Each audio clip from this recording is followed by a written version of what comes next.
What's up guys, welcome back to another video. This is a reaction to Let's Talk About American Culture Shocks and Irish Perspective.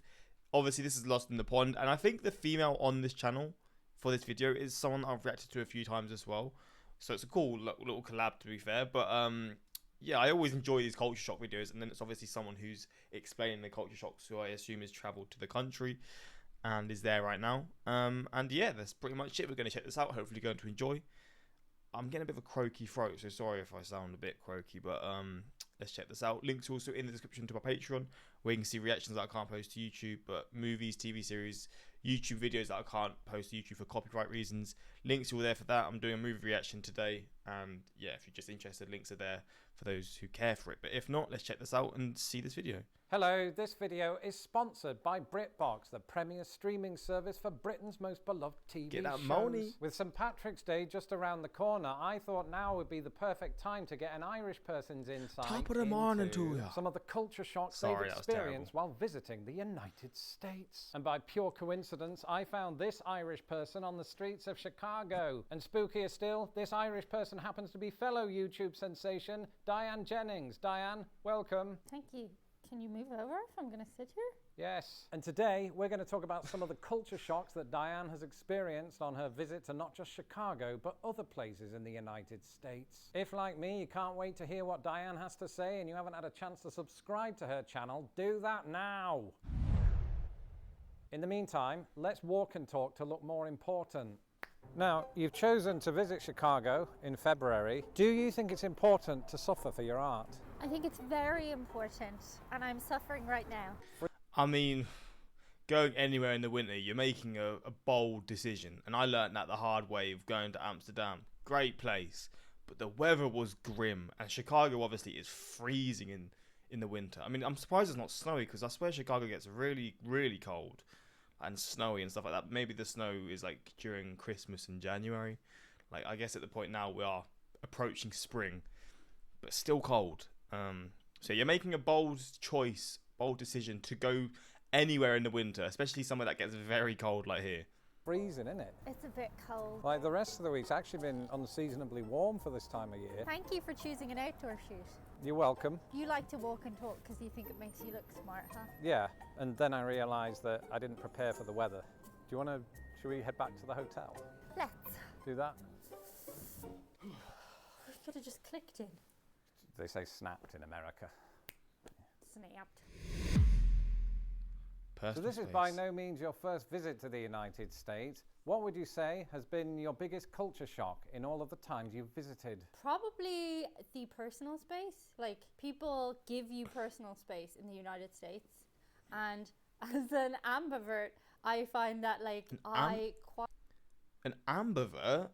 What the hell is an ambivert? I enjoy the personal space, but sometimes, especially Scandinavia, Is that the same as an introvert? It's just another word for it? people stand like there in Europe. So yeah, I like that. That's good. What do you think about the toilet cubicles that have a big gap in them? Oh my god, big gap. I was doing it the other day, a thing in the cubicle, and I was literally like, there were people outside and they were like, is there someone in there? Oh, there is. And I was like, that's invasive in a personal space way that I was not familiar with. It almost feels like they can see you. They can see you. They can.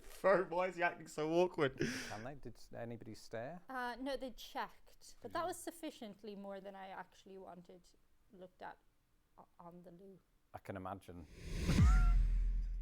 Bro, I can just tell he loves like Ricky Gervais and stuff, because the way he acts, bro. I don't know it's an act, like it's all on purpose, but it does kill me, man. An American once said to me, Lawrence, I love your accent, but Irish ones are way nicer. And sitting with you here right now, I do feel a deep sense of inferiority. But I do have a question. Have you been asked about your accent while traveling around America? I have been asked a little bit about my accent. I don't have a very strong Irish accent, thanks. Yes, you do. I mean, maybe I'm just hearing any Irish accent and I think it's a strong accent because it's just very unique. But I feel like this is quite a strong accent. But I guess there are accents that you can't understand. Maybe that's a possibility. It's to speech and drama lessons. But yeah, I do get asked about it a little bit. But a lot of times people jump to Canadian rather than Irish because I guess that's a shorter trip. But when you say Ireland, they're like, ah. But they are a little surprised when you don't sound like a Lucky Charms leprechaun sometimes. Top of the Are morning. you a leprechaun? Or? I am not. I'm over 5'6". I actually didn't realise, but I'm actually considered tall in America. Damn. So he makes her look like a dwarf. He must be. I mean, I know he's tall, but he looks very tall next to her. Okay. And what about in Ireland? In Ireland, no. I think the national average height of a woman is about within that area. Definitely not a leprechaun. Not a leprechaun. Right. Well, females are quite short in the US. I didn't know that. In one of your videos, you made the mind-blowing observation that there are more Americans that identify with Irish ancestry than there are Irish people living in Ireland today. Yeah. Do you ever worry that a fight might break out between the two factions, and if so, who would win? The Americans have more guns. More guns and more people. More guns and more people. But we are the fighting Irish. So we'd probably just make you all really, really drunk, because I don't think the Americans are very good at drunk fighting. Right. And we excel at it. So Because you have a head start of 3 years, 18 versus 21. And I think some of you are probably drinking before 18, let's be honest. it's not a secret. Sorry, are we not going to address the continuity fairy in the room here? Shall we play spot the difference with the lighting and the hair and the costumes? I think I can see this being at least a good fight. It would be good televised fighting. And if televised fighting is your cup of tea, then actually Come look on. no further than Britain. Or should I say, BritBox. Secure that bag. Let's get to the links. Here you go. Here's how you do it. And of course, this is a very new video, so this is all still in play. You love British shows? Support my friend here. Launched earlier this month. You can stream your other favourite British shows via your smartphone, tablet, desktop, Chromecast, Apple TV or Roku device, as well as LG and Samsung smart TVs. Head to BritBox.com/LostInThePond and use the promo code LostInThePond when signing up for a monthly subscription, and you'll get 50% off your first month. The link is also in my description below. Americans love their Irish things. Guinness, St. Patrick's Day, Cillian Murphy. What are, if anything... Bro, I love Cillian Murphy. He's one of my favourite actors. Not from Oppenheimer, don't get me wrong. He was good in that, but from Peaky Blinders and just other stuff as well. He's just a quality actor, man. Some of the Irish things that you've encountered in Chicago this week. Ooh, me? Yes, you. Well, you yourself, yes. Yeah. That's cheating. Well, there's a lot of Irish flags everywhere, and I think that's probably because Americans are so in touch with their ancestry. Yeah. Certainly in Britain and in Ireland, we don't really care that much about it. Where you came from. I don't know where I came from. I have no idea where my family come from. I've asked them, but I don't get anything back, so it's true. An American person is so important that, like, having flags and stuff like that is good to have. Yeah. Irish pubs everywhere. Have you been Chicago. to any Irish pubs? Yeah, I'm reviewing Irish pubs on my channel. Nice. Usually when I go to a state, I will do like one video, but I might have to do 2 Irish pub videos for Chicago because there's just so many. Oh, which ones have you been to? Do you remember the names of any? Mrs. Murphy and Sons. Is that Cillian's mom? No. No. But probably related, because could be related. We're a very small country. This question comes from my wife's cousin Chad on Twitter. You attended the St. Patrick's Day parade in New York City. As an Irish person yourself, how did that compare to festivities back home, and did you throw up more? I didn't throw up at all that particular day. Chad, because I made the mistake of thinking at that time I needed to film the video and get it out in the same day. However, it was a very, very big parade. Yeah. Like a lot. I don't think we even saw it through to the very end. Oh. And also like enthusiasm for Irishness. Like when you just are Irish, you're like, oh, I'm Irish, everyone's Irish. Yeah. When you're like an Irish person from Ireland in an Irish parade, everyone's like, ah, so exciting. And was this sort of thing on a bigger scale than the sorts of parades you might have in Ireland on St. Patrick's? Big time. And you know what the funny thing about the Dublin parade, that is like the main one I've been to, is that we import the Americans. Like we have the Irish-American marching band, Irish-American, jig dancers. And I heard that you and all your friends really love it when Americans say St. Patty's Day versus St. Paddy's Day. And that's correct, is it? There's a lot of things we can joke about, Lawrence, but not that. That actually hurts. The screen thing might be tougher than I thought.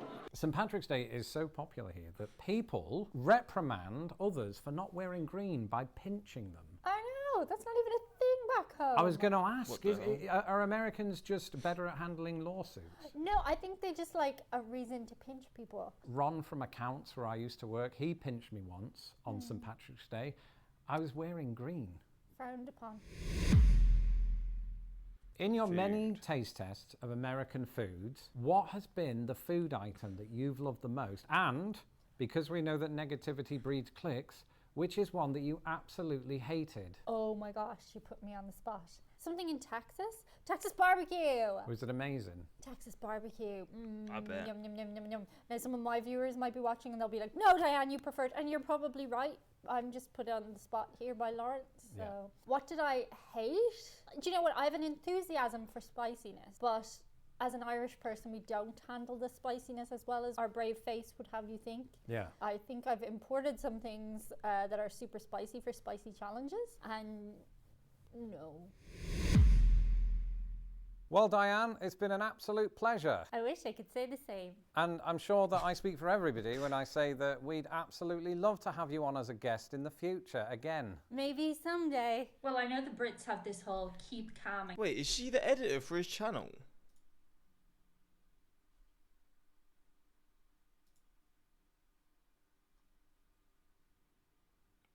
Maybe not. Maybe it's just for the edit effect. I have no clue. Is she the editor? And carry on thing, but not addressing these continuity issues does seem to be a massive oversight, Lawrence. Keep calm. Carry on. If you weren't paying attention at the start of this video, please subscribe to Diane's channel now. It's very bossy the way you say it. You've got to make them do it, because otherwise they won't. Any parting words? Goodbye, Lawrence. See ya. I think that's it. I think that's a wrap. Okay. We're good. You. Do you know where the subway is? I'll show you. It's really Wait, great. I know where it is. I live in This way. Chicago. You're Get chucking me out. out. Get What are you out. doing? Well, enjoy your stay in Chicago, and I'll be in touch about the edit. That must have just been Irish sarcasm. Hey, listen, Max, I just got kicked out of another interview. Yeah, hey, but this will make you happy. We managed to film 2 videos, right? One for my channel and one that's going to go on her channel in the near future, unless, you know, she burns all of the footage like Mr. Beast did. With my connections, I could have made him huge. Anyway, goodbye, Max. Oh, it's Mum. Sorry. Sorry, Mum. Thought it was Max. What the fuck? As an Irish and British person, I'm excited to hear what you have to say. My worlds are colliding. 2 of my favourite YouTubers. As an American, I have no stinking idea why the cubicle collapse. I mean, I guess it. I've learnt why, but for me, when I go to a toilet and there's no gaps, I'm like, because obviously in the UK you still have smaller gaps, but toilets that are like completely enclosed, I'm like, thank God I can just do whatever I need to do in peace. Because when it's like all these gaps, you're worried about people looking at you or the sounds, you know. Sometimes shit happens, literally. And you just want that space to just not care. But yeah, I mean, I do understand why. And yeah, it just is what it is. But hopefully you enjoyed this reaction. This was a little look into someone from a different country, in this case, Ireland, and their culture shocks on America. But yeah, hopefully you enjoyed. And until next time, like, subscribe, and peace.